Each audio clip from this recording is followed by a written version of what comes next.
Let's talk about the history of nursing and the healthcare system. It's become evident to me that people are not understanding how we got here as a profession. And so I'm going to do a deeper dive on the whole history of nursing. But in order to understand the history of nursing, you have to understand the history, a little bit about America and how we became who we are as a country. And it goes bigger than wars. Prominent families. If you ever watched the History Channel, you may have heard these families. Rothschilds, Rockefeller family, Carnegie family. All right. So let's do a little bit of a deep dive on these families and how they came to create the healthcare system that we now have today. So in the 1900s, we had the Rockefeller people. Now these were the oil people. Okay. They were really big into oil and they had this big dynasty and there was 5 brothers in this dynasty. I have notes on this. Okay. I've waited a long time to talk about this, people. A long time. Just wait. So Rockefellers. He's got 5 brothers in this dynasty. He decides he wants to break into the banking. He's in the banking industry. He wants to get into the political industry. Okay, just file that. The Rothschild family. Now, they're the European people. They were of German Jewish origin. This goes back to the 1800s. He had 5 sons. He sent all of them off to help set up the banking infrastructures. They went to London, Paris, Vienna, Naples, and Frankfurt. Okay, they funded the Civil War. All right, and America became collateralized.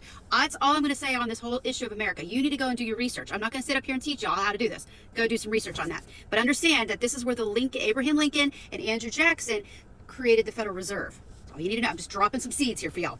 So Rockefeller then migrates to Cleveland, Ohio. Yay, Ohio, my state. And then he moved to New York to make his money in the oil industry.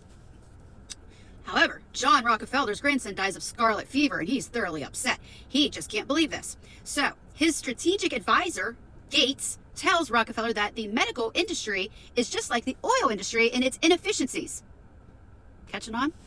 It needs to be professionalized through the investments, research efforts of him. So Rockefeller decides that he's going to create the first American institute dedicated to biomedical research. Rockefeller begins working with Carnegie.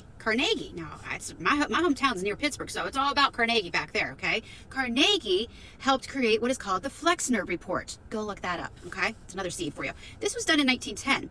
What was this created for? This was created because they wanted to develop the gold standard of physicians, all right? So what they were doing was they basically put the holistic physicians out of business. How did they do that? They did that by saying, oh, if you are a doctor and you're not filling these people with prescriptive meds, you're not worthy. So all of you herbalists, you holistic doctors, you can't be doing that. No. You don't get the gold star. So when they didn't give them the gold star, inadvertently, it put them out of work, okay? Okay, so this was where the woo-woo talk started coming out. Like, oh, it's bad to use those types of things to heal the body. Everything that we need to heal the body was presented on this earth by the wonderful, great, wonderful, glorious Jesus. And so what ended up happening was they all started talking badly about people who were using the herbs and stuff, calling them witches and all kinds of other things. Here's the thing, though. Who benefited from this? Because at this point, you have to understand that when the Flexner Report came out and it put all these physicians out of work who were using the herbs and holistic measures, all that they were left with was the doctors that were pushing the medications, okay? At this point, medications were being created because we had then developed the first synthetic medication, which was vitamin C. And what was being used to help make that? Petroleum. Who benefited from this?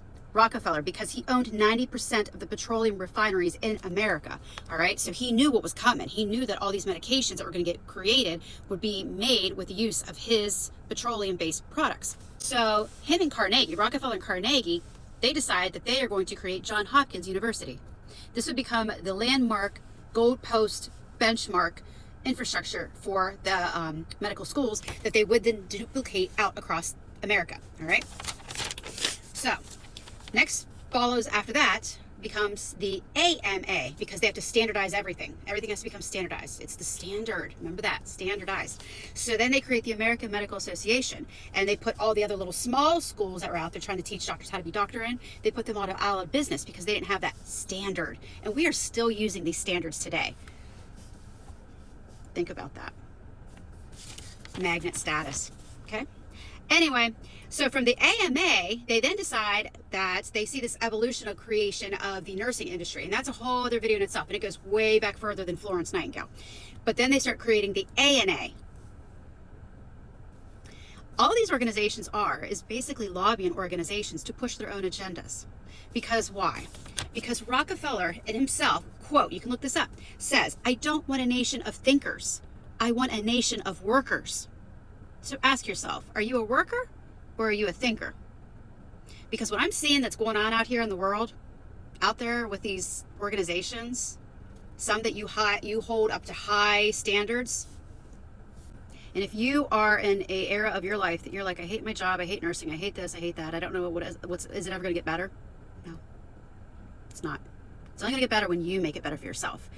I encourage you to get out there and start reading and researching, and not just taking at face value what people are telling you on the internet or in organizations. Ask what it is that they are achieving by telling you what it is that they're telling you. What agenda do they have?